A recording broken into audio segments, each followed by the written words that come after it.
Hi, this is Scott. I really appreciate our sponsors because they make the show possible. Today's show is sponsored by Developer Express. Become a UI superhero with Dev Express controls and libraries. Deliver elegant .NET solutions that address customer needs today by leveraging your existing knowledge. You can build next-generation touch-enabled solutions for tomorrow. You can download your free 30-day trial at dx.hanselminutes.com. That's dx.hanselminutes.com.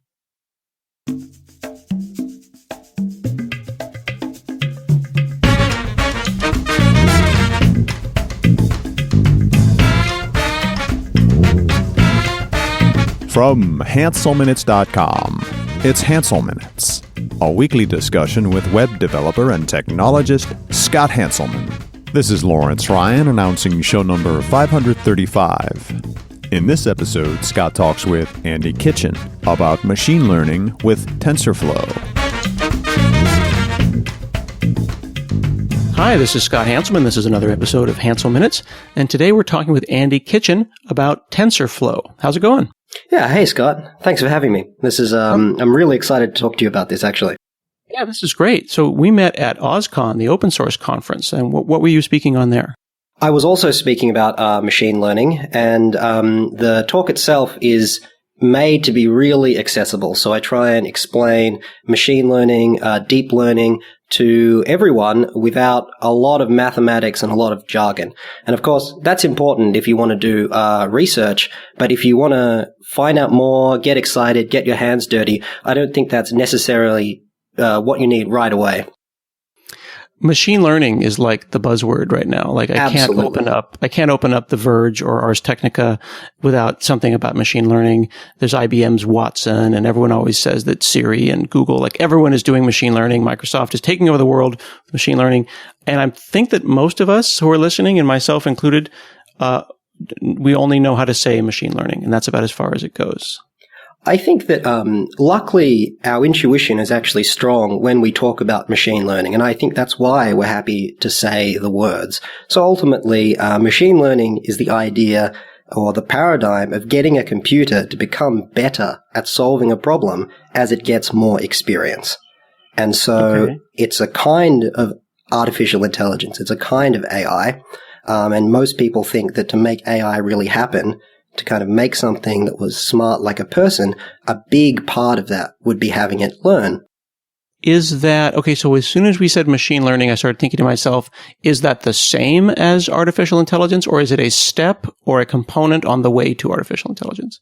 Machine learning is definitely a component of artificial intelligence. So I would say that almost all work on machine learning could be seen as working towards artificial intelligence. But there is artificial intelligence work which isn't focusing on the learning part. So it might be focusing on, for example, reasoning.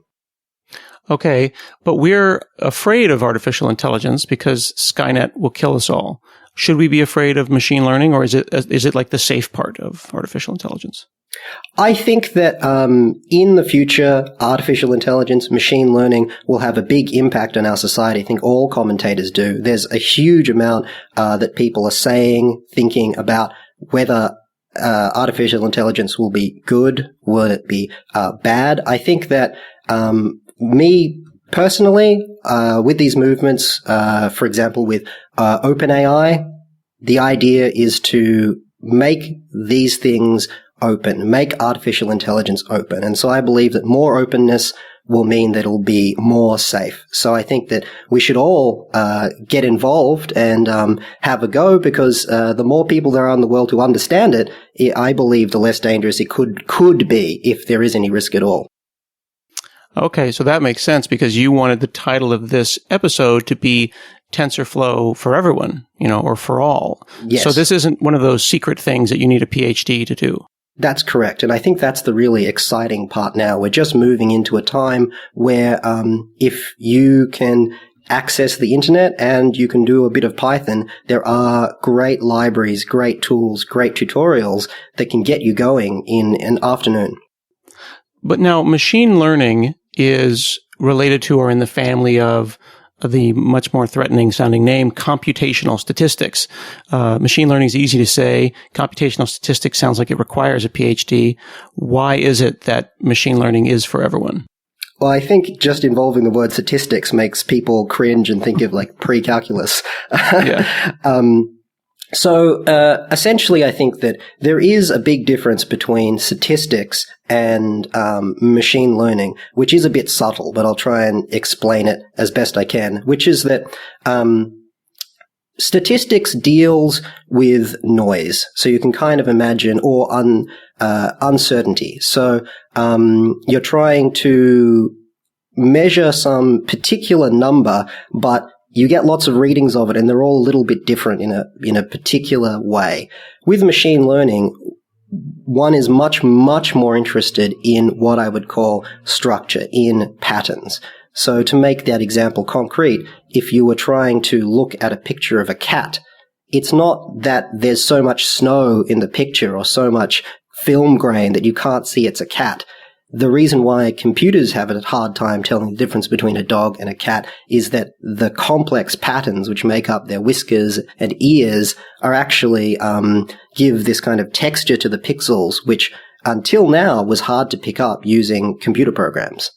So the human brain is really good, if I understand correctly, at pattern matching and like looking at a picture and seeing a cat, or even looking at a shadow, or even if you had like a television tuned to analog static and part of the static was in a cat shape, we would be extremely good at picking that up, not in minutes, but in milliseconds, right? That's absolutely correct. So if we're looking at, even a child can tell the difference between a cat and a dog, can look at something and recognize that it's a shoe or a face. And the developments in deep learning have allowed computers to be much, much better at recognizing and processing information in that context where the noise isn't high, but the structure, the patterns that we're looking for are complicated. And that's where I think the real power of machine learning and deep learning are. When is machine learning a good idea versus, I've heard some people say that maybe we shouldn't do that. We should do like mechanical Turks, and we just need the power of a whole bunch of people to solve these problems. And then we chop the problems up into small human type operations. When do computers just completely blow them out of the water because they're just so much faster? I think that overall, it will really depend on the situation. It's a hard question to answer, but I think that there are some interesting parts to that. So part number one would be that we may want to go through amounts of data and content that even with Mechanical Turk, you just simply could not afford. So the amount of YouTube, if we wanted to have an algorithm look and categorize at every YouTube video, every photo that's ever taken on every smartphone, the volume is simply so high that having people do it isn't even a possibility. There you go. I would say one of the areas that I'm working on at the moment, which is incredibly exciting, is automatically diagnosing problems in X-ray images. So what we do is we take some X-ray images which have been looked at by doctors, and doctors have said, these ones have problems, these other ones don't. Then we'll feed them into our algorithm, and it will learn what the difference between an X-ray that's healthy and an X-ray that is unhealthy is. So then when it's shown a new X-ray that it's never seen before, it can make a new diagnosis without a person. And so in that sense, you can't hire people on Mechanical Turk who have medical degrees. So if those systems can become accurate enough, so for example, our system has the accuracy of just shy of a junior doctor, which is actually very encouraging. Doctors do get a lot better, luckily, with years of experience, but it is kind of in a way the first steps. And so I see that as a way to, for example, provide cheap medical care, kind of expert oncology, even to people in developing countries. Interesting. So is this where this is the learning aspect of machine learning, right? The general idea is that you give it this corpus, this pile of data of which it has no context, and then you provide it with a bunch of context. And then it starts to say, oh, I'm starting to notice a pattern here. And then it can, for lack of a better word, guess what you would want it to think about that once you've given it enough source material and enough context on the source material. That's absolutely correct. So just in the same way that you would teach a medical student, for example, what some kind of condition looked like, you would get your algorithm and essentially in code, you would say, look at this X-ray. Now tell me what you think. And it might say, oh, I think that's healthy. And then you would compare it to what the doctor said. And if it was right, you would give it a little bit of encouragement. You'd say, yes, you got that right. And you'd adjust the kind of let's just say we're training using this thing called a neural network. And I think we should talk a bit more about that. But we take the algorithm, we change it so it's more likely to detect those patterns, more likely to say healthy in that situation and agree with the doctor. Or if it disagreed with the doctor, then we'll say, no, you did it wrong. You should do it differently next time. And that concept is called supervised learning, where we have the input and we have the output. For example, a doctor's given it to us, and then we're going to slowly expose the computer to that data, and using the right algorithms, it will become better at solving that problem.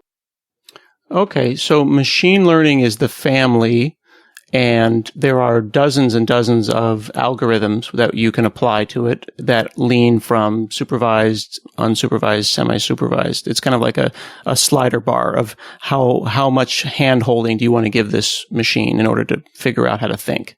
Absolutely. So in machine learning, there are three big problems with many, many different possible techniques.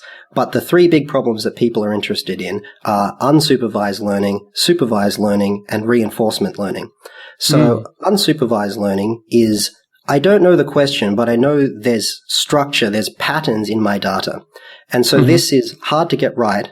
But when you do get it right, it's incredibly powerful because you might not even know the question you're asking, but you could, for example, feed in your customer data, and it might tell you something new you didn't know about your customers. That, for example, a certain demographic of customer was much more likely to buy a kind of product which you hadn't realized before. This is when in the movies when they're trying to find the bad guy and they ask the computer to look for patterns going over the last 30 years across the city, and then the computer figures out where the bad guy is. Absolutely. And you see lots of green text and flashing patterns, like flashing associations. I'm sure that's exactly what it's like in your field. Yeah, it is that entertaining, and it takes that little time. So then there is supervised learning. And in supervised learning, we know the right answer, but we want to get it. And you might say, well, if we know the right answer, we know how to get the right answer, why would we even bother? Well, the answer is because we want to do it more quickly or more cheaply, or because it hasn't happened yet. What I mean by that is if we want to predict what happens tomorrow, we can just wait till it's tomorrow and train our algorithm to make those predictions. So in supervised learning, we know the right answer, and we're going to show the computer the input and the output that we want, and we're going to then train it to produce those outputs, even for inputs it had never seen before. So to detect kind of what the relationship between the input and the output is. So why isn't, this is a little bit of a tangent, but it's making me realize that there's so many problems that we could be solving with this. There are probably people listening right now who are solving problems at their work in a moderately inaccurate way with simple for loops and hash tables, and machine learning would revolutionize their business if only they knew about it. I think that's absolutely true. So I think that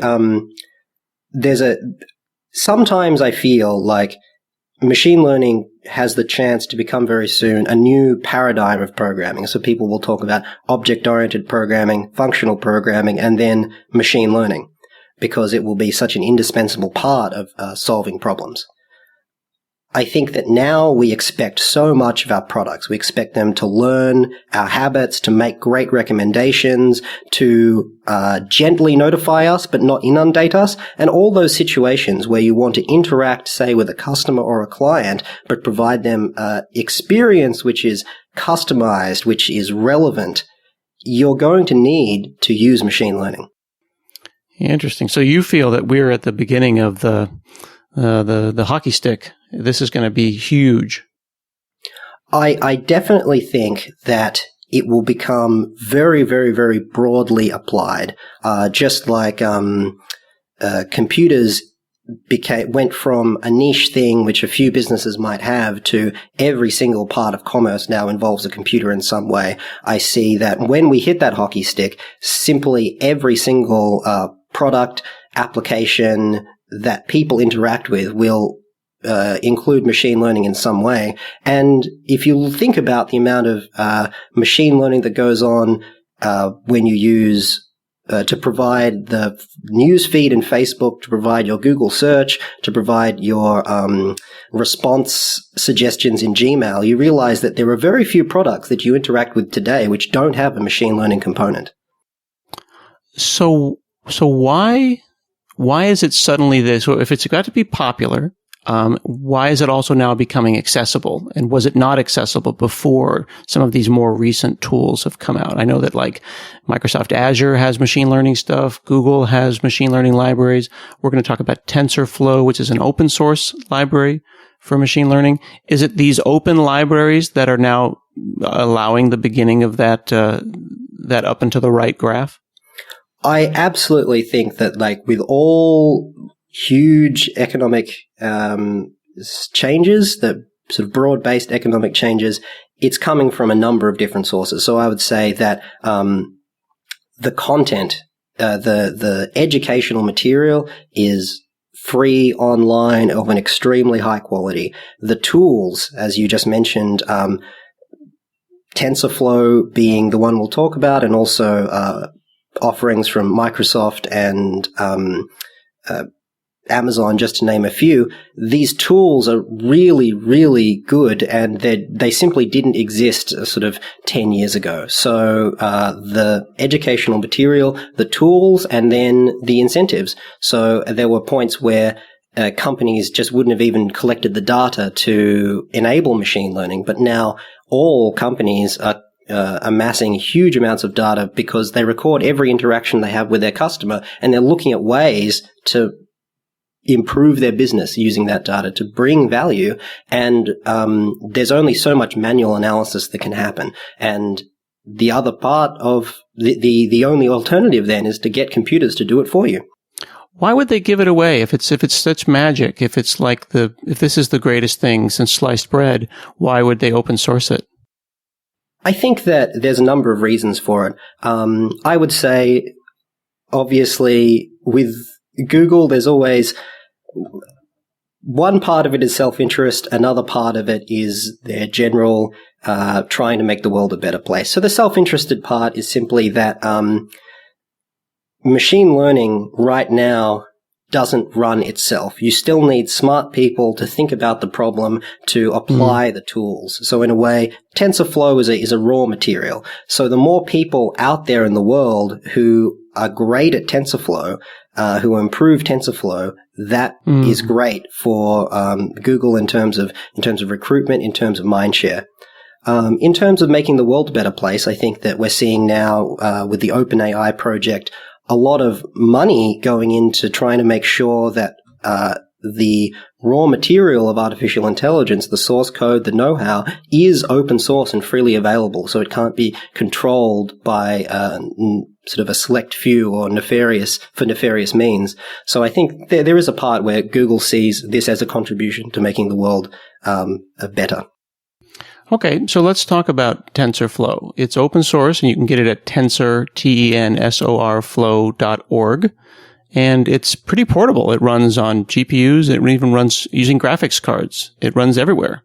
That's absolutely right. So TensorFlow is a very, very well-polished product. It came out of Google Research and the Google Brain team, and in fact, Google really put their big guns on it. Jeff Deans was working on it for a long time, so it really shows. It's really well thought through. It's very easy to install if you are on Linux or on a Mac, and if you're on Windows, then you can install it using instructions from Scott's blog. In fact, and isn't that funny? Yeah. So it's there isn't a way to put it on Windows, but it turns out if you have Bash on Windows, you can use it as well.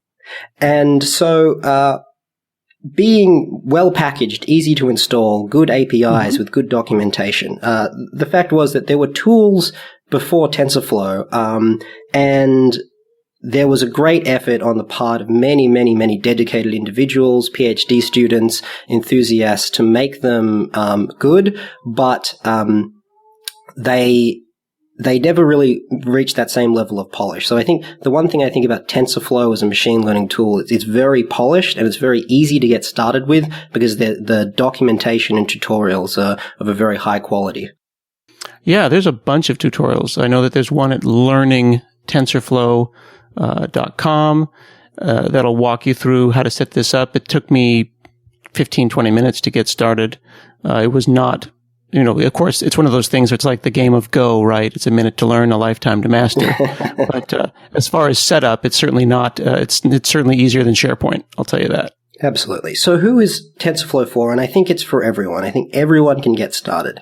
Clearly, some of the smartest people in the world, the great thing is that some of the smartest people in the world at Google, at DeepMind, are using TensorFlow to do their research. And you can use the same thing. But when you use it, you'll be able to get started using tutorials, then go and try and solve harder problems yourself, find out the limitations of the information in the tutorials, learn more. But I really do feel like there's a gradient that right now, if you want to train a simple machine learning model to, for example, look at images, for example, tell the difference between cats and dogs, that is really something that is a weekend project, which before, literally 10 years ago, would have been a massive university research project, is now something you can do in your home, on your laptop, in a weekend. Wow. Yeah, there's a great example by a guy named Ilya Poloksukin, who's got a whole section on TensorFlow tutorials where he changed my perspective on it because I assumed that machine learning and learning TensorFlow meant huge data sets. And if I didn't have a huge data set, then what was the point? And in his example, he just goes through about 1,000 people who were on the Titanic, just a CSV file, and does all sorts of analysis on it. And that made me realize that, I could have a small Excel sheet that had a couple of hundred or a couple of thousand records, and I may have insight into that, or the machine learning algorithms may have insight into that I would never have known if I had assumed that it was only a big data thing. I think that's really exciting. And I think that a great way, if you're going to get started with TensorFlow, a great thing to do is as soon as you finish your tutorial, try and apply those same ideas to an interesting problem or data set that you have. And I think that'll give you a really fun and interesting experience. One of the great things that is making a lot of this making this very quick and easy to do is this thing called transfer learning. And this is it's so amazing how fast things are moving in machine learning. So transfer learning was state of the art literally 3 years ago, and now you can download TensorFlow, clone it from GitHub, and there is code for doing transfer learning there. But what is it? Google has created really, really large neural networks, so they're brain simulations, and trained it on many millions of images, and then condensed all that experience into something you can download. So when you train that, for example, to tell the difference between cats and dogs, it doesn't need to relearn everything. It can just learn the little bit that's specific to your problem. It doesn't have to learn what is a picture, what is a foreground, what is a background. It's kind of been already taught that by Google. So now it can just learn the bits specific to your problem. And it's called transfer learning because it's transferred experience that Google has given it into your problem. And drawing parallels between things. I know that there's a website that's image-net.org. And they'll put up a bunch of random pictures and they'll say, what do these images have in common? And it's not something obvious that you can look at as a human. You might say, oh, well, they're all fish or whatever. And then you click on it and it'll give you like 14 or 15 things about exactly what these images have in common. From they're all invertebrates, or they're all mutants, or they're all zooplankton or whatever. And it's just like, oh my goodness, you realize how we may be good at pattern matching, but the idea of drawing parallels and coming up with, what's similar between large data sets is something where a computer excels.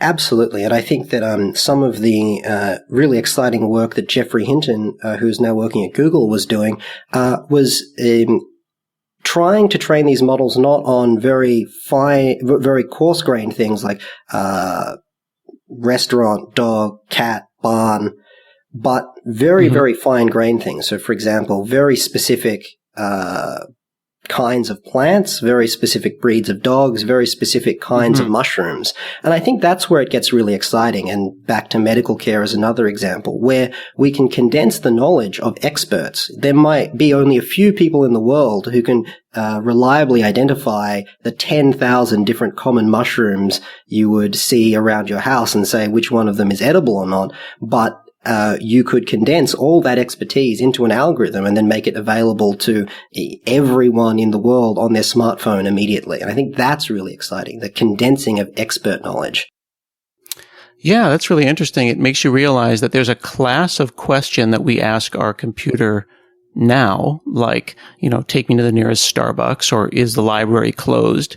But there's a class of questions that we can't really ask that we could, if what you're describing is possible. We could say, there's a special kind of mushroom that we think might be extinct. Can you scan every publicly available photograph in the world that is geotagged and find anyone who may have accidentally taken a picture of this mushroom and tell us where it's located?